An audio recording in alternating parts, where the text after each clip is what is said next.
Hey everyone, today we're taking a look at the 20mm 1.4L VCM lens.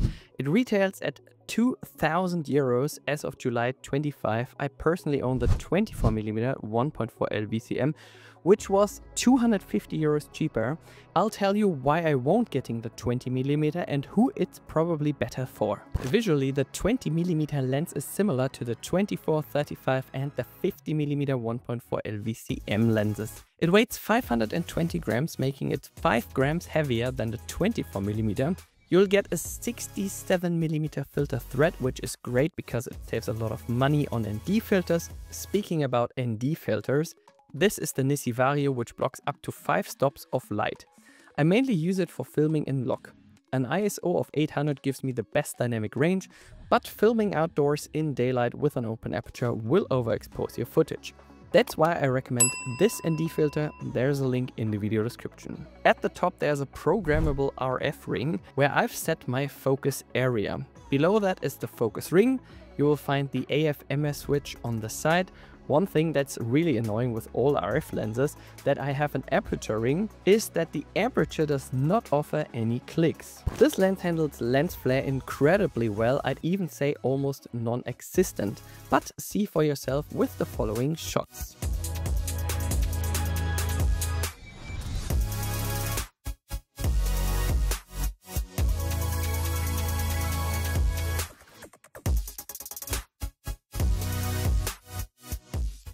What all these new RF lenses have in common is a crucial need for internal correction of dark corners. Without it, you'd almost always see dark edges. Anything that can't be fixed in camera can be corrected with one click in Adobe Lightroom. This lens would definitely be a go-to for me if I shoot a lot of landscapes. There's only a 4mm difference in focal length compared to the 24mm, but that small difference can convince some people. Since I already have the 14, 16 and the 22-70mm lenses for another system, this lens isn't something for me. However, if Canon is your system and you need a wider angle than what a 24mm offers, you should definitely check out the 20mm. A big advantage of this prime lens is its sharpness. When your focus point is set correctly and the aperture ISO and shutter speed are adjusted to the conditions, you'll get an extremely sharp photo. This is noticeable in detail shots as well as in landscape photos and architecture. And that's exactly what we're talking about now. Lines and edges don't fall into the background like with older EF lenses. And you won't get distorted photos like you would with a fisheye lens. This lens is an absolutely must-have, especially for street photography, city trips and architecture enthusiasts.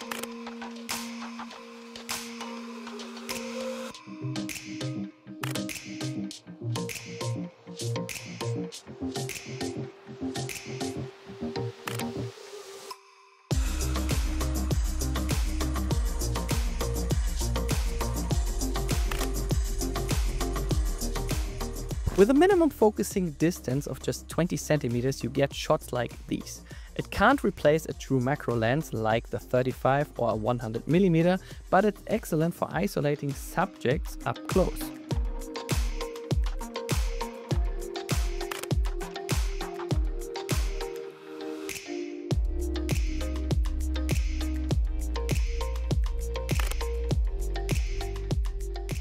The 11 aperture blades create a beautiful background blur. Thanks to the 20 centimeters minimum focusing distance and the f1.4 aperture, this effect really stands out.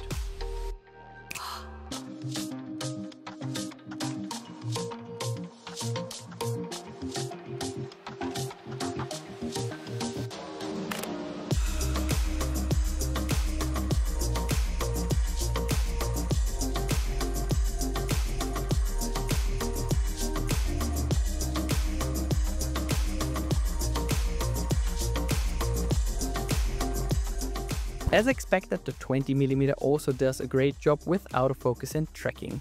In this video, my eyes are being tracked, but even larger objects like cars can be tracked with the right settings. It's best to set what you want to track in the camera beforehand and use servo AF, then everything should work. Some of you are probably wondering if the 20mm is a good vlogging lens. Well, if Canon bodies were super light and it wasn't a problem to hold this lens at arm's length out for a few minutes, then sure. It captures a bit more than the 24mm and the background is completely blurred out thanks to the 1.4 aperture and a suitable ND filter. Let's just say a modern Canon body plus the 20mm 1.4 VCM, a very expensive vlogging setup. The IBIS on my Canon EOS R1 and R5 Mark II does an excellent job with this lens. The footage you're seeing now was all shot handheld without any post-stabilization or cropping. According to Canon, you should get up to 8 stops of stabilization with the EOS R1. This is also incredibly useful for longer handheld shutter speeds. When it comes to video, I've already noticed a few strengths. Let's say you need footage for a wedding film, or you're shooting inside a church, capturing the surroundings, or doing landscapes. Then the 20mm is probably the right choice. Those 4mm can make all the difference at the end. If you think 24mm isn't wide enough, but a 15 to 35mm is too heavy, then the 20mm might be the perfect middle ground. For long video shots, I have a little tip for you. This cool power bank. It has 2 built-in USB-C cables and 2 more ports on the side. With power delivery and 165 watts of power, you can charge all your Canon bodies while you're shooting or on your way to a shooting. You can even edit photos on your laptop thanks to the 100 watt USB-C cable, so you don't wear out your laptop's internal battery. Link in the video description. This is a beautiful lens. It's perfect for landscapes, architecture and your studio setup if you sit at a desk a lot and want to film yourself. Its true strengths are its beautiful background blur, short minimum focusing distance, 67mm filter thread and compact size. However, for me it's currently not very appealing, simply because I already have the 24mm 1.4L VCM and can do everything with it. Especially group shots at events where a 20mm might slightly distort people, I can do much better with my 24mm. But if you really need those extra 4mm and often shoot buildings, nature or close-ups, then you should definitely check it out. You can even get a small discount through me. All you have to do is send me an email and I'll connect you with my photo retailer available throughout Germany. All the best from Frankfurt. Thanks for joining me.